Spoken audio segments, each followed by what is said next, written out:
성경 안 읽고 뭐하니? 말라기서를 함께 보겠습니다. 자, 넘겨보시면 자, 말라기는 나의 천사 또는 나의 사자란 뜻을 가지고 있습니다. 자, 12개의 소선지 중에 가장 마지막에 기록되어 있는 게 말라기서이고 구약을 마치는 마지막 책이다. 자, 이렇게 생각하면 됩니다. 그런데 뭐 장수로 따지면 몇 장 안 되는데 절로 따지면 55절밖에 안 됩니다. 말라기서는. 굉장히 짧죠. 자, 말라기서는 페르시아의 총독을 언급을 해요. 1장 8절에 보면.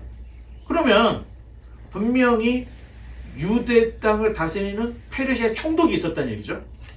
자, 이런 것들을 볼 때 주전 450년에서 430년경에 말라기서가 기록된 게 아닌가. 자, 이렇게 생각을 합니다. 이 기간이 그리스와 페르시아 전쟁이 한참 있을 그런 시기예요. 그러면 그 전에 어떤 일이 있었냐? 우리가 살펴봤던 느헤미야가 본국으로 갔다가 다시 돌아오는 일.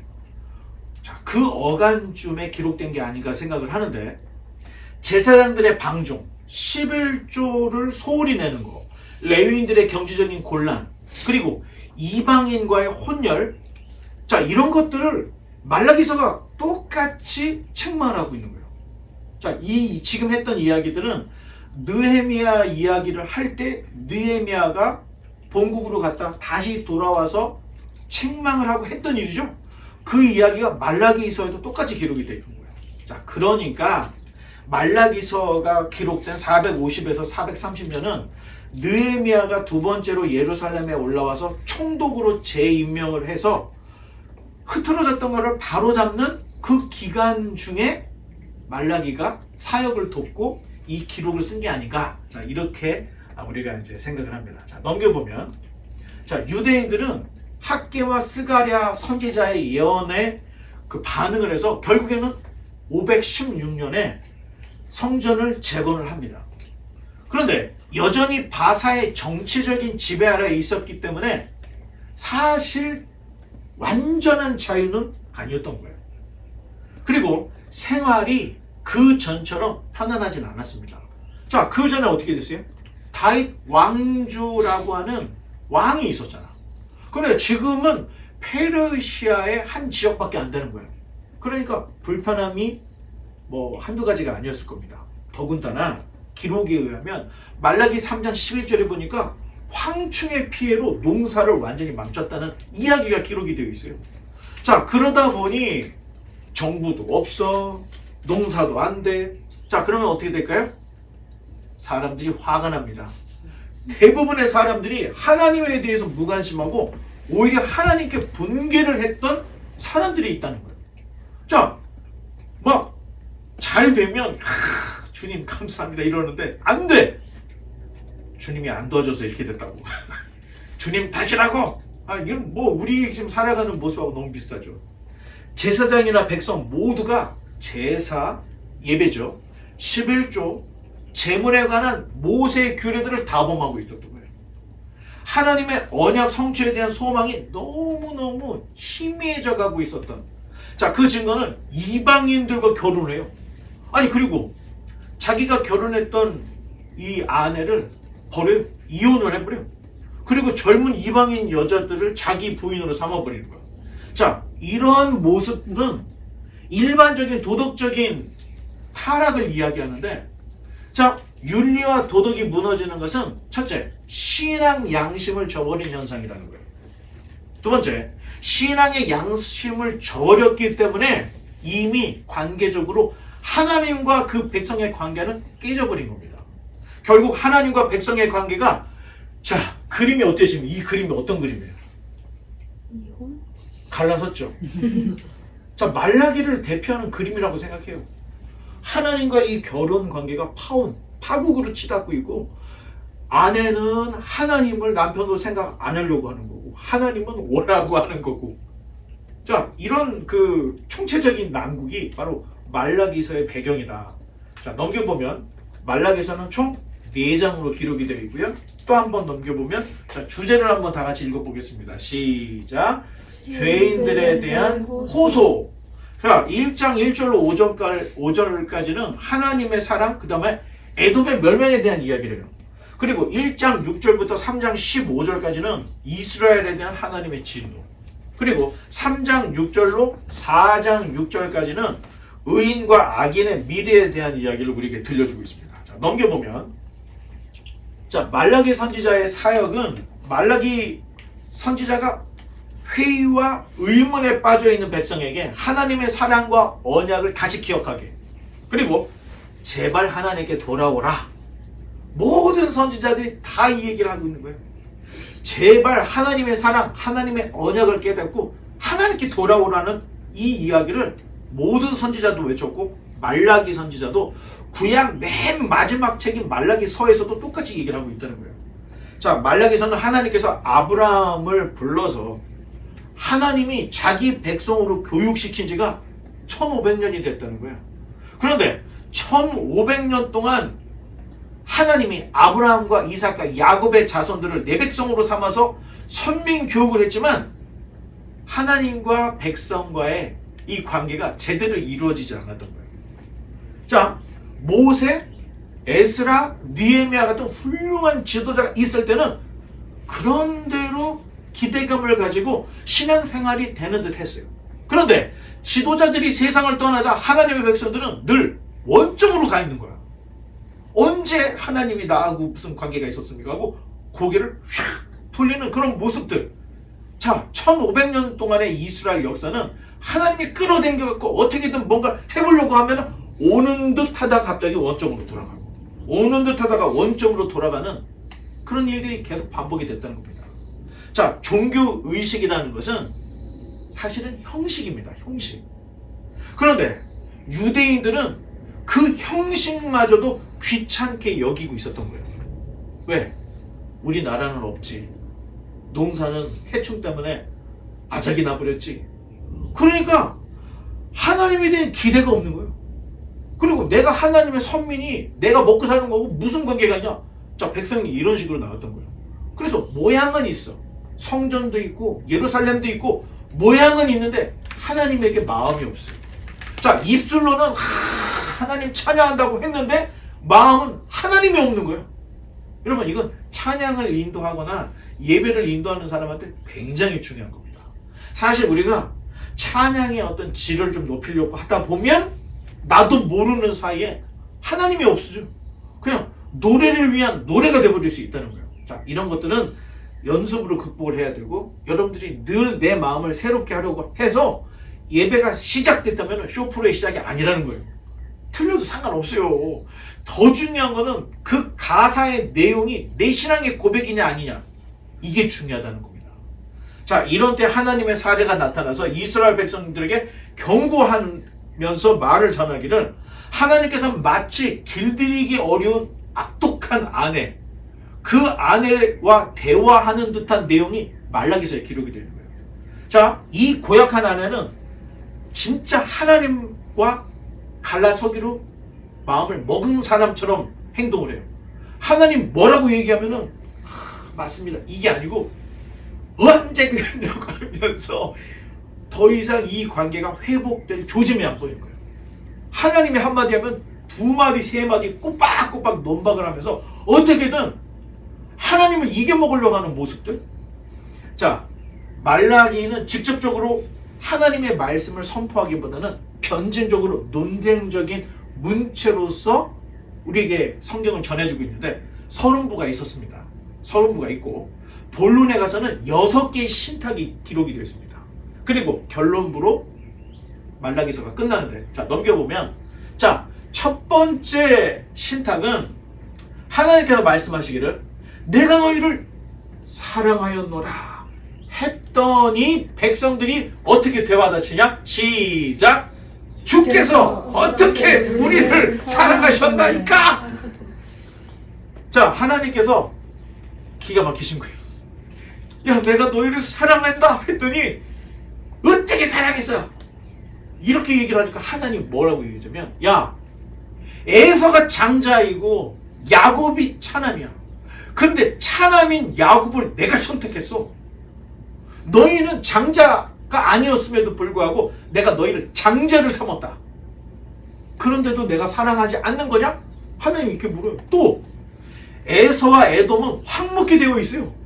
오바댜 선지자가 에돔이 황무하게 될 것이고 완전히 망할 것이라고 되어 있는데 망했던 거예요.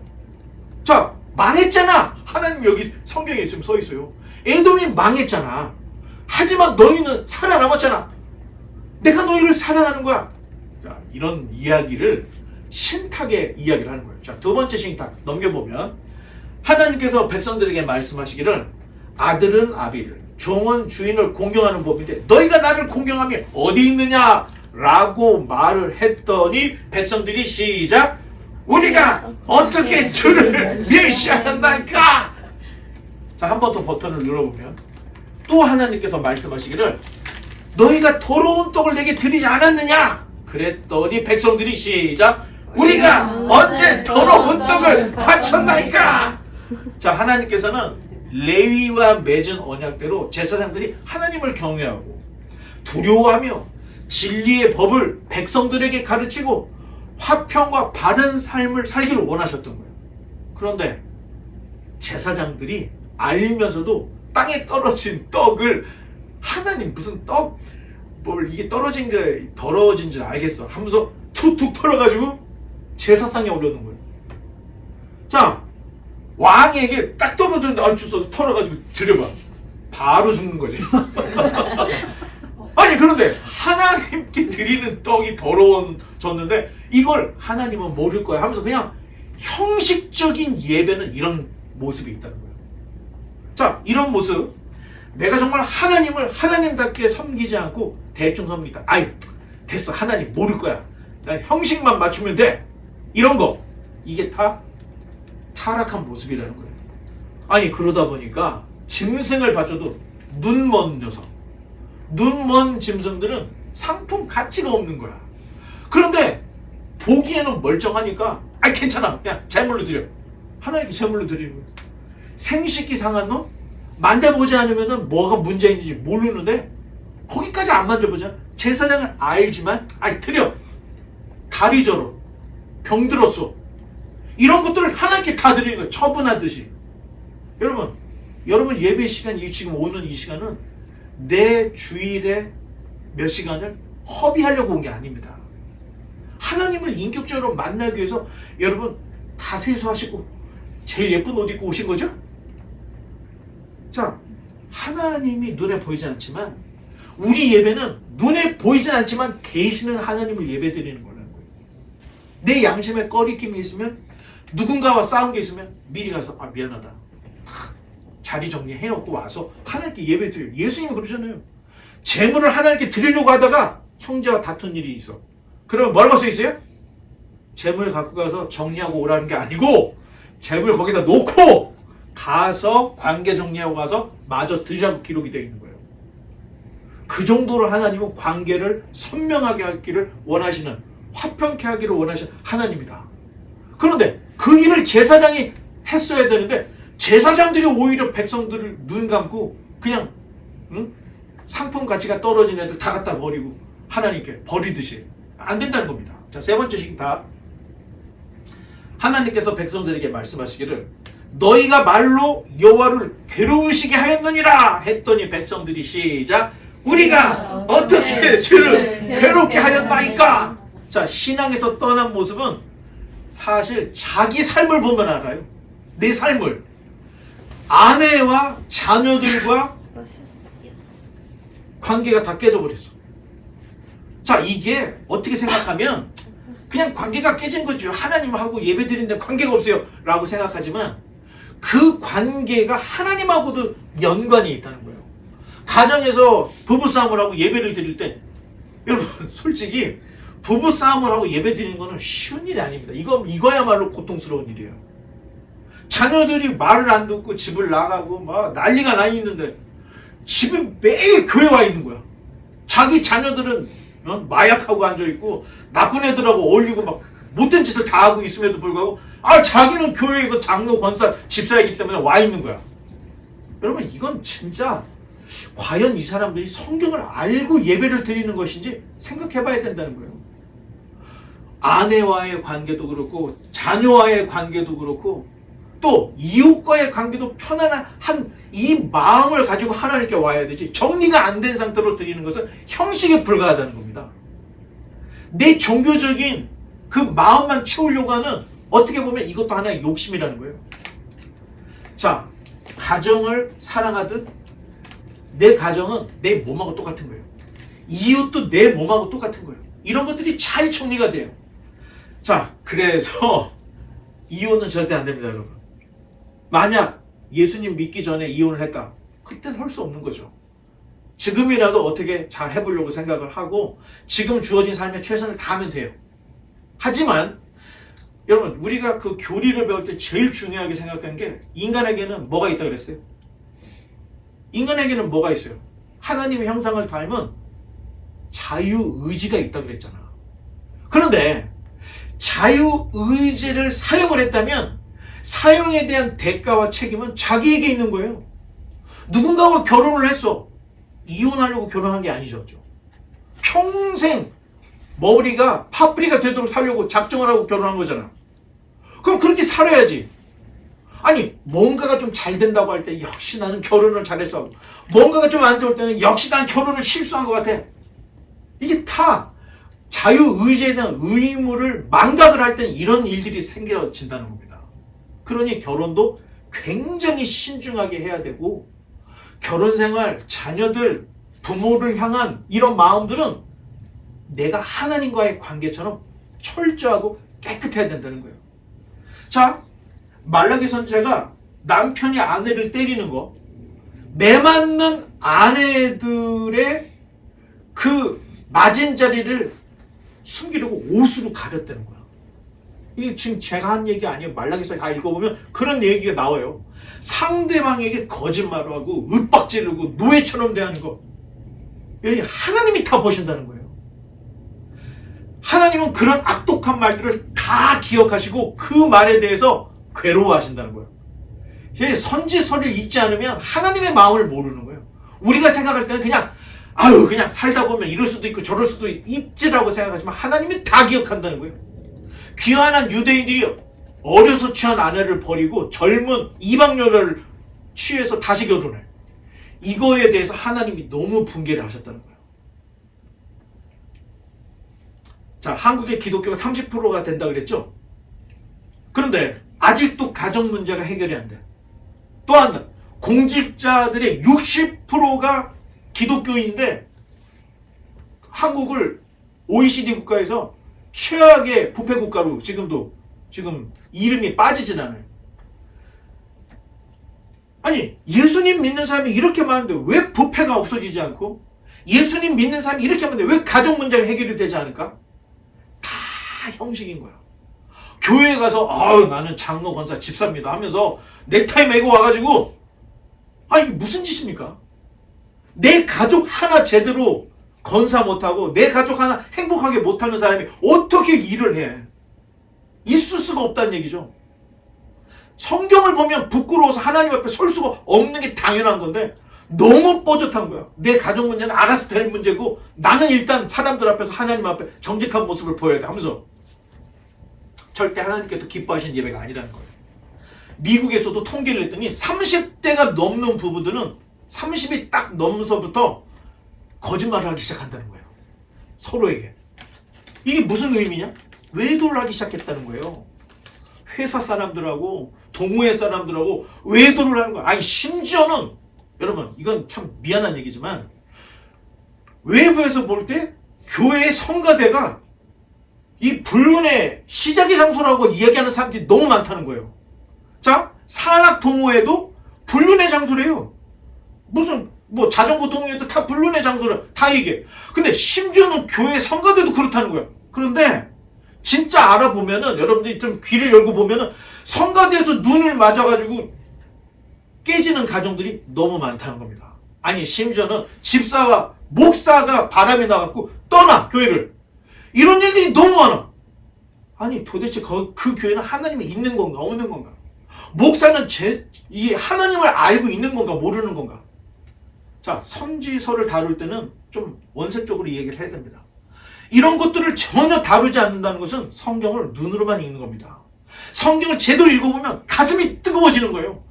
죄에 대해서 이런 잘못이 있었구나.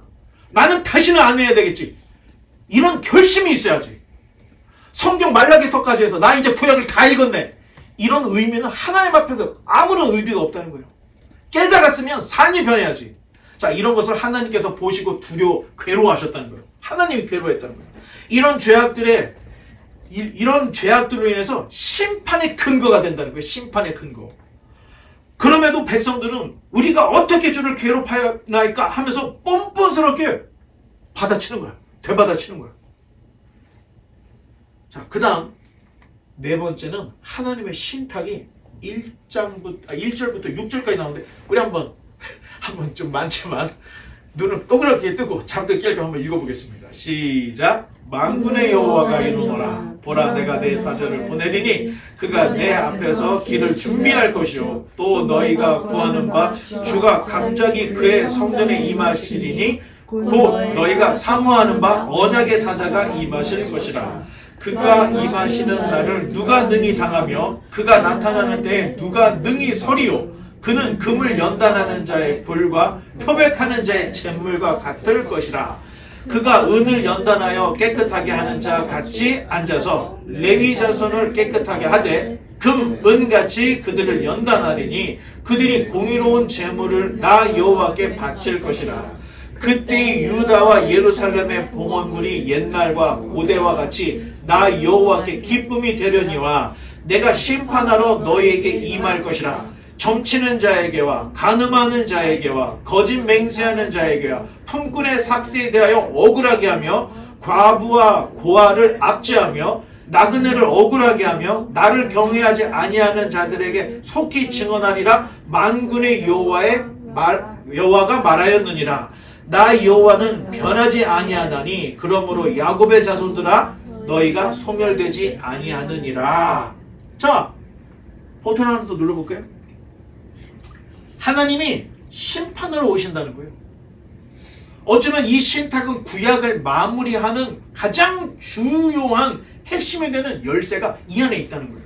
하나님께서 보낼 사자가 곧 우리 이제 알죠. 세례 요한이라는 걸 알 수 있습니다. 그러니 세례 요한이 청천벽력 같은 목소리로 회개하라. 천국이 갔다 왔다. 도끼가 남의 뿌리에 놓여있다 하면서 얘기를 했더니 이스라엘의 절반 이상이 다 회개 세례를 받았던 이런 역사들. 이미 예언된 대로 세례 요한이 왔던 거예요. 세례 요한은 메시아 예수 그리스도를 위해 길을 예비하도록 보내진 주님의 사자라는 거예요. 요한은 회개를 전파하고 주님의 이름으로 세례를 베풀면서 예수님의 초림을 위한 마지막 준비를 마무리했던 마지막 선지자였구나. 이런 걸 알 수가 있습니다. 메시아가 오면 그는 옳은 자와 그릇된 자를 갈라내. 여러분, 예배 안에서 형식적으로 예배 드리는 자, 온 마음으로 하나님께 예배 드리는 자를 그 사자가 가려낸다는 거예요. 제사장들을 연단하여 하나님이 받으실 만한 의로운 제물을 바치게 할 것. 그분의 그 엄중한 심판이 마술사, 간음하는 자, 거짓 맹세하는 자, 품꾼의 삭스를 억울하게 하는 자, 고아와 과부를 압제하는 자, 나그네를 억울하게 하는 자, 하나님을 경외하지 않는 자들을 다 심판할 거다. 이런 이야기를 하고 있다는 거예요.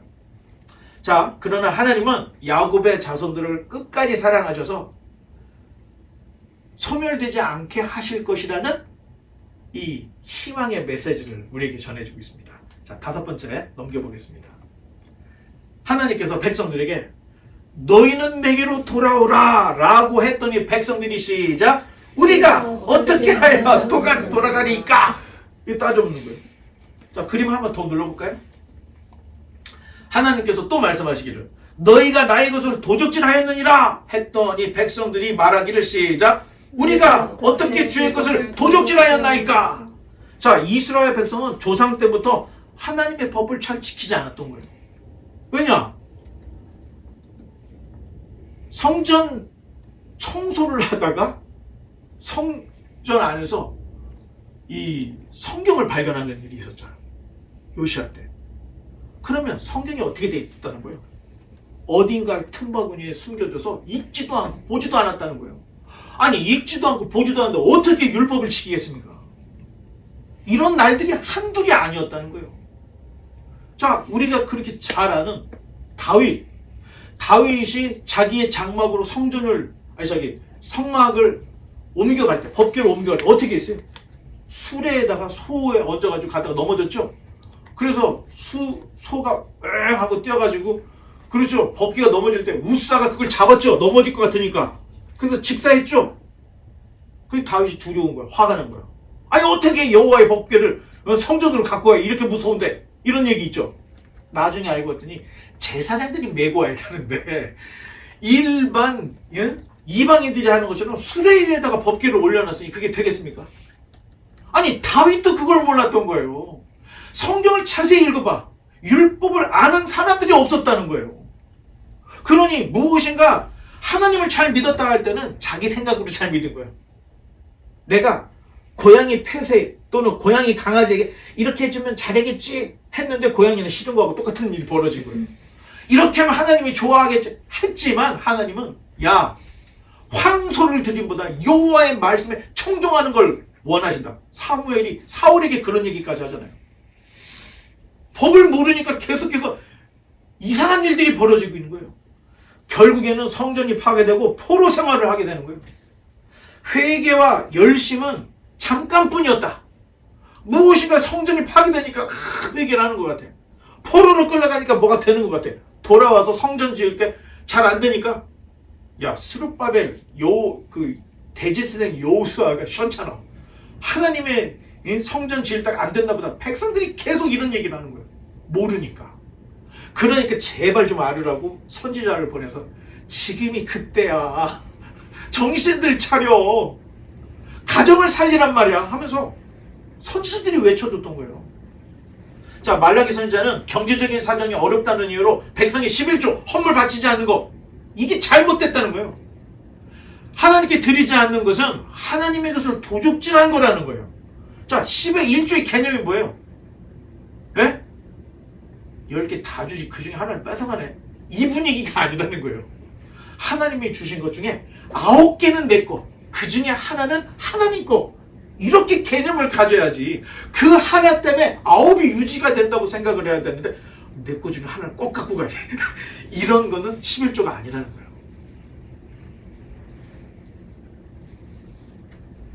자, 지금이라도 온전한 11조를 드리면, 자, 하나님이 이런 얘기해요. 너희가 지금이라도 11조를 드려봐. 그러면 하늘의 문을 열고 너희 곳간에 쌓을 곳이 없을 정도로 내가 부어줄게. 자, 황충 때문에 농사를 망쳤어. 나 지금 돈이 없어. 그러지만 없는 중에도 내라는 거야, 하나님이. 그러면 쌓을 곳이 없을 정도로 채워주겠다고 하나님이 얘기를 하시는 거예요. 그때 이 이야기가 여기서 나왔는데 거의 대부분 교회에서는 11조 설교할 때 이 얘기를 다 해요. 그런데 11조 내라는 의미가 아닌 거예요. 제발 너희들 정신 차리고 하나님께 돌아오라는 얘기에 하나의 예로, 표본으로 11조를 건드려서 얘기했던 거지, 그걸 위해서 말한 게 아니라는 거예요. 여러분 정확하게 알아야 된다는 겁니다. 하나님이 얼마나 답답하셨으면 내가 복을 내리는지 내리지 않는지 시험 좀 해봐. 하나님 너무 답답하시니까. 자, 한두 절만 보면 11조 내가 복 받는다, 써먹기 좋은 얘기예요.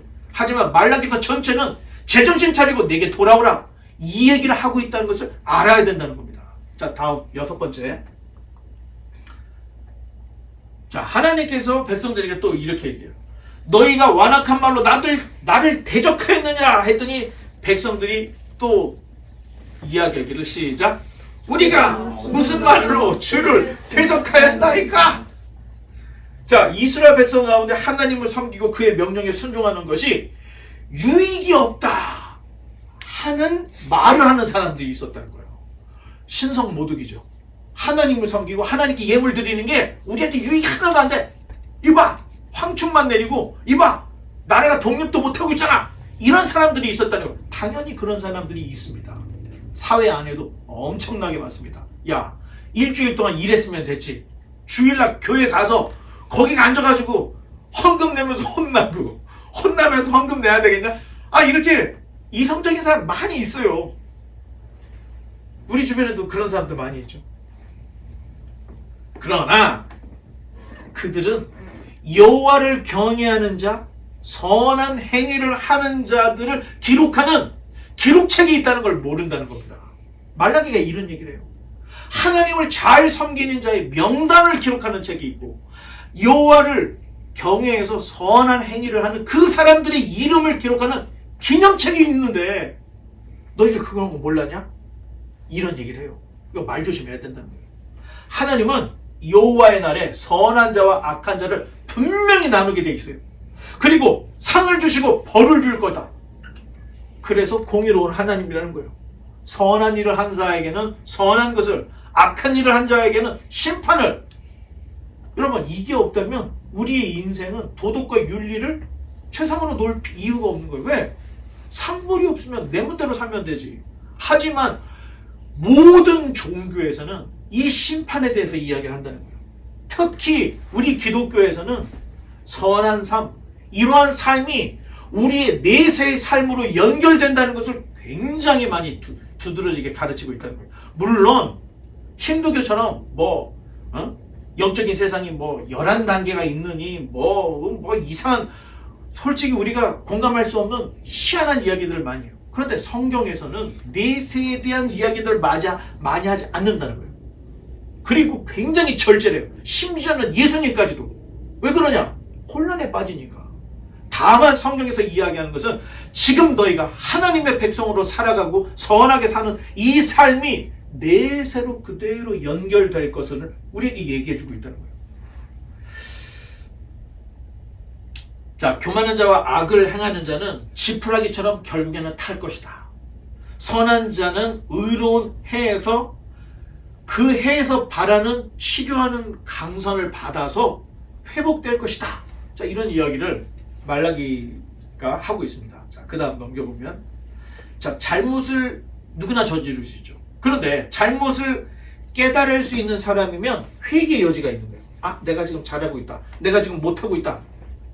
그런데 잘못을 지적해줘도 시인하려고 않을 때, 자기 잘못을 합리화할 때, 이런 사람은 희망이 없습니다. 그런 사람이라면 전능하신 하나님이라도 어쩔 수 없다는 거예요. 여러분, 이게 중요합니다. 죄를 지적을 했어. 죄를 깨달았어. 그럼에도 불구하고 합리화를 하고 그 지적을 시인하지 않으려고 하는 사람은 전능하신 하나님도 어쩔 수 없다는 거예요. 그래서 지옥이 있다는 겁니다, 여러분. 아브라함으로부터 1500년을 하루같이 하나님께서 자기의 은혜와 사랑을 베풀며 참아오다 결국에는 뻔뻔스러운 백성들의 대꾸에 더 이상 하실 말씀이 없는 거예요. 그래서 말라기 선지자 이후 400년 동안 선지자들을 보내지 않았어요. 더 이상 하나님이 백성들에게 아무 말씀도 하지 않았어요. 이것을 구약과 신약의 침묵의 400년이다. 마지막 선지자는 400년 후에 세례 요한이 이 땅에 오셔서 회개하라, 천국이 가까웠다 하면서 그때 하나님의 침묵을 깼던 것이고, 그 전까지는 400년 동안 하나님이 아무 말씀도 안 했는데, 여러분, 하나님이 아무 말씀을 안 하셨구나 끝나는 게 아니에요. 이스라엘은 나라가 건국된 이후로 이 400년이 가장 견디기 어려웠던 고난의 시간들이었다는 거예요. 하나님도 말씀을 안 하지. 알렉산더 헬라가 나라를 완전히 짓밟지. 너무너무 어려운 시기를 이 400년간에 보냈던 거예요. 자, 이거는 성경에 없기 때문에 다음 시간에 우리가 살펴보겠습니다. 자, 아마도 주님께 어떻게 우리를 사랑하십니까? 라고 말대꾸할 때 모르긴 해도 하나님 마음에,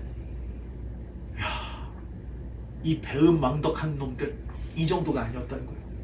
하나님의 마음이 얼마나 아팠는지 자기 손과 발에 쇠못을 박는 듯한 고통을 하나님이 느끼셨다는 거예요. 내가 너희를 사랑했다. 하나님이 어떻게 우리를 사랑했습니까? 그랬더니 예수님이 이 땅에 오셔서 자기 손을 쫙 벌리시면서 십자가의 못을 박으면서 그 고통을 느끼면서 내가 이만큼 너희를 사랑한다는 것을 너희들이 봐라. 손발을 묶이면서, 그게 십자가라는 겁니다. 하나님의 아픔이 거기 묻어 있는 거예요. 자, 그 다음 그림. 자, 믿음이라는 것은 하나님이 한 분이라는 것을 믿는 정도? 이 정도는 아무것도 아니라는 거예요. 여러분, 성경의 복음서에 보면 예수님을 알아본 게 누구예요? 사람이 알아봤어요? 귀신이 알아봤어요? 귀신이 먼저 하나님의 아들 예수님을 알아봐요. 복음서를 보면 사람들은 목수의 아들 정도밖에 몰랐던 거야. 그러면 하나님이 한 분이라는 사실을 아는 거는 귀신들도 아는 문제라는 거예요. 그러니까 신앙이라는 게 하나님이 한 분이라는 거 아는 정도, 이 정도 갖고는 신앙이라고 볼 수가 없다는 거예요. 자, 마귀도 하나님이 한 분이시고 예수가 하나님의 아들이라는 것을 다 시인해. 여러분, 세상을 창조하신 분이 하나님이라는 것을 모슬림들 다 인정합니다. 알라, 이름이 틀리겠지만 뭐 이슬람에 관련된 문제는 좀 독특해요. 왜냐하면 모슬림들이 이야기하는 알라와 우리의 하나님이 같은 분이라고 자기들은 우기지만 사실은 달라요. 알라는 지방신이었어요. 달라요. 근데 그냥 그렇다 치고 그분들이 가지고 있는 코란에도 창세기도 있고 마태복음 다 있어요. 그런데 그 사람들도 모슬림도 믿는 게 창조주 하나님이 있다는 걸 믿고 있다는 거예요. 그러니 우리의 신앙이 하나님이 한 분이고 예수는 그리스도고 세상을 하나님이 창조하셨던 거, 그리고 하나님이 공의롭다 하는 것은 악령들도 다 알아요. 자, 이 정도를 가지고 우리가 크리스찬 신앙이다 할 때는 착각이라는 겁니다. 귀신도 아는 문제예요. 이방인들도 아는 문제인데 그거 내가 안다고 해서 이게 구원을 받을 수 있을 정도의 믿음인가? 엄밀히 성경에서 우리에게 요구하시는 것은 아는 것 정도가 아니라는 겁니다. 우리의 믿음은 진정으로 하나님을 사랑하는 데까지 가야 한다는 거예요. 그래서 하나님이 내가 너희를 사랑했다. 신명기 6장에서도 얘기해요. 너희는 마음과 뜻과 성품과 힘을 다해서 주 너희 하나님을 경외하라 써 있습니까? 사랑하라 써 있습니까? 신앙의 최고 절정은 사랑이라는 거예요. 거기까지 가지 않고 아는 정도다. 이러면 그냥 아는 거 정도지 하나님을 사랑하는 데까지 가야 된다는 거예요. 모세는 신명기에서 계명에 대해서 재강론할 때 마음, 성품, 힘, 뜻을 다 목숨까지 대해서 하나님을 사랑해야 된다고 했는데 구약 전체에서 하나님을 사랑한다고 고백한 사람이 있습니까? 없습니까? 있을 수 있죠. 있겠지. 공식적으로 성경에 내가 하나님을 사랑합니다 하고 말했던 사람이 있습니까? 없습니까? 정말 신기해요. 성경 요새 다 찾아볼 수 있죠. 사랑이란 말을 주님께서 나를 사랑해 주셔서 감사합니다 이런 얘기 있어요. 내가 주님의 율법을 사랑하나이다 여기까지 있어요. 그런데 내가 직접적으로 내가 하나님을 사랑합니다 라고 이야기한 사람은 다윗이 18편인가? 10편 18편인가? 아니 구약에서 그분밖에 없다는 거예요. 다윗밖에 없어요. 공식적으로 내가 하나님을 사랑하나이다 나는 그 말을 딱 정확하게 직접 쓰는 건 다윗밖에 없습니다. 어디를 다 뒤져봐요. 사랑이라는 단어를 찾아봐요. 그런데 모세도 신명기에서 마음과 뜻과 힘과 목숨을 다해서 하나님을 사랑하라고 했는데 하나님을 사랑한다고 고백하는 사람이 별로 없더라는 거예요. 하나님을 아는 거, 하나님에 대해서 내가 어떤 형식을 갖춰야 되는 것까지는 알아. 그런데 내가 정말로 진심으로 내 자녀를 사랑하듯이 내 아내를 사랑하듯이 정말로 사랑의 감정으로 내가 하나님을 사랑하는 그 고백, 이게 찾아보기 쉽지 않다는 겁니다. 우리는 여기까지 도달해야 돼요. 많이 알면 많이 알수록 하나님을 사랑하는 그 마음이 클 수밖에 없는 거예요. 그런데 하나님에 대해서 몰라. 어떻게 사랑해? 알아야 사랑하는 거예요. 여러분, 오래오래 사귀면 뭐가 좋죠? 더 깊이 사랑할 수 있어요. 상대방을 아니까.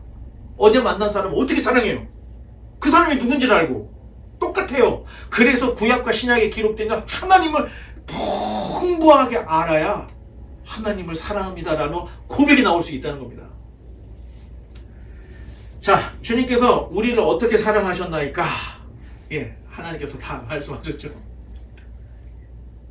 자, 사도 바울 선생님은 할례도 무할례도 세례도 침례도 방언도 지식도 심지어는 산을 옮길 만한 믿음이 있을지라도 뭐가 없으면 소용이 없대요. 사랑이 없으면 아무것도 아니다. 예수님도 계명을 알고 믿으면 된다 이렇게 말하지 않고 계명을 가지고 지키는 자야 나를 사랑한다고 얘기하는 거예요. 하나님을 사랑하는 법, 하나님을 잘 믿는 법은 하나님의 계명을 따라서 살고 그 계명을 그대로 실천하는 것, 이게 하나님을 사랑하는 거라고 예수님이 자기 입으로 우리에게 가르쳐 준 거예요. 자, 하나 더 넘겨볼까요? 자, 예수님께서 이 세상에 오셔서 보여주신 것은 하나님의 사랑을 보여준 거예요. 그런데 아무도 그것을 깨닫지 못했습니다. 심지어 예수님과 동고동락했던 예수님의 제자들도 몰랐던 거예요. 십자가와 부활 이후에도 하나님의 사랑을 제대로 깨닫고 그 사랑의 실상을 깨달았던 사람이 별로 없었어요. 부활하신 주님께서 베드로에게 네가 나를 사랑하느냐? 하고 물어봤죠? 헬라어 원본에는 네가 나를 아가페하느냐? 라고 했어요. 그랬더니 베드로가 당신께서 내가 당신을 필레오 하는 거 아시잖아요. 이렇게 얘기해요. 두 번째, 네가 나를 아가페하느냐? 근심하면서 내가 당신을 필레오 하는 거 알잖아요. 세 번째, 그럼 네가 나를 필레오라도 하냐? 그랬더니 베드로가 근심하면서 말을 못하는 거예요. 주님께서 다 아시잖아요. 여러분, 하나님을 사랑한다는 고백은 쉽게 나오는 게 아닙니다. 알면 알수록 그 크신 하나님을 내가 정말로 사랑한다 할 때에는 여러분 그건 한두 해로 되는 게 아니에요. 성경 한두 줄 아는 걸로 되는 게 아니라는 거예요. 창조로부터 심판에 이르기까지 시간과 공간을 초월하시고 전능하신 그 하나님을 알았을 때 내가 주님을 사랑합니다. 이런 고백이 예배에, 삶에 다 나와야 되는 거예요. 아니 그러면 눈물이 나오겠습니까? 안 나오겠습니까? 눈물이 안 나오는 것은 이해가 안 되는 거예요. 거기에 동의가 안 되니까 눈물이 안 나오는 거예요. 정말로 깊이 알수록 눈물이 쏟아지게 되는데 여러분 끝까지 순교를 안 했던 제자가 한 분 계세요. 다 순교했는데 누가 순교를 안 했죠? 12제자 중에 사도 요한이 순교를 안 했어요. 근데 90세가 넘어갔고 완전히 꼬부라진 할아버지였는데 반모섬에서 나오고 에베소로 갔어요. 에베소에서 요한계시록도 쓰고 요한복음도 썼어요. 그런데 그 나이 많은 분을 사람들이 그 들것에다 실어가지고 예배 때 모시고 온다. 이건 기록이에요. 기록분이 딱 내려놓으면은 그 사도 요한이 다 꼬부라진 하나님이 가만히 있다가 사람들이 도대체 무슨 말을 하실까? 하나님은 사랑이다. 그 한마디에 다 온다는 거예요. 거기 있는 사람들이. 우리가 서로 사랑하자. 다 온대요. 기록이 그런 전혀 내려오는 전승이 있는 거야. 사랑의 고백이 없어. 서로가 서로를 사랑할 수가 없어. 이거는 그냥 예배라고 하는 형식을 한 거지 하나님이 없는 겁니다. 여러분 일주일 동안 보고 싶었죠? 봤더니 너무 반갑죠? 이런 사랑의 마음이 교회라고 할 때는 일어나야 돼요. 예배 중에서도 하나님에 대한 고백을 할 때 눈물이 쏟아져야 되는 게 당연한 거예요. 나도 웬만하면 눈물이 안 흘려요. 그런데 예배 때는 주체할 수가 없을 때고 막 쏟아질 때가 있어.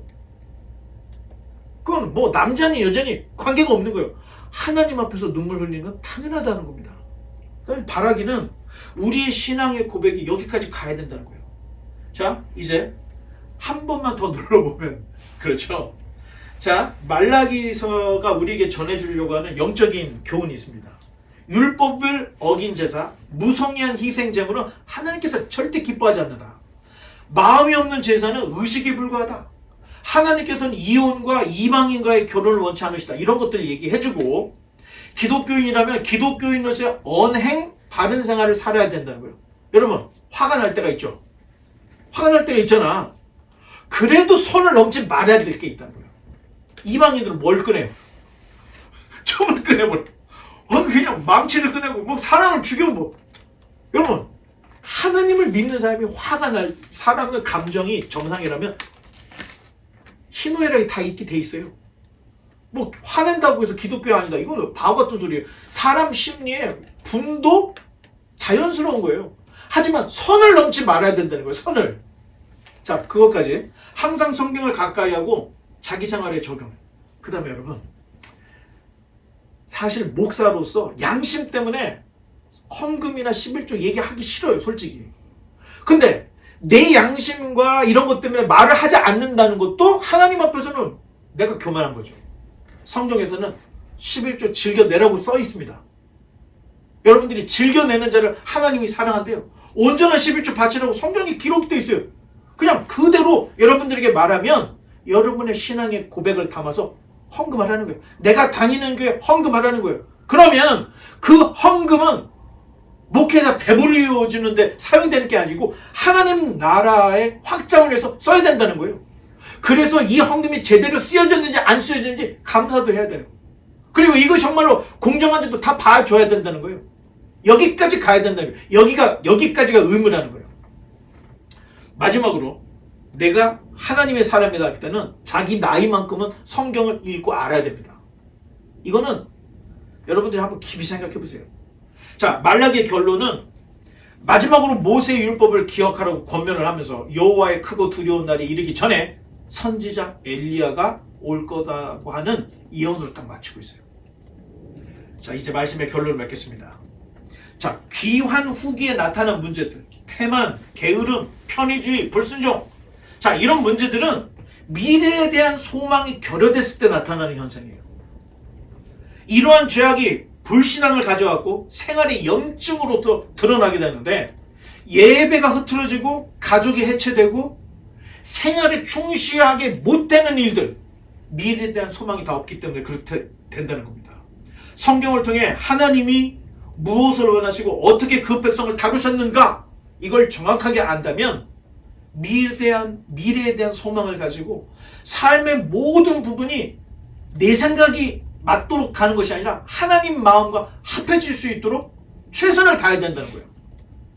마지막으로 이거는 이제 저도 나이가 좀 먹었으니까 높아심으로 한마디 드린다면 여러분 요새는 이제 100년 삽니다. 우리 때야 뭐 80세 90세 정정하게 살지만 여러분 때는 100세가 넘을 수도 있어요. 그렇다면 여러분이 초등학교, 중학교, 고등학교, 대학교 다 합쳐서 대학원까지 공부를 했을 때 30년이에요. 여러분들이 그 30년의 삶으로 남은 70년을 살아야 한다는 거예요. 그러니 지금 이 때가 얼마나 중요하겠습니까? 최선을 다해야 되죠. 1분 1초 여러분들이 최대한을 다해서 최선을 다했다면 여러분의 남은 70년은 너무 행복해.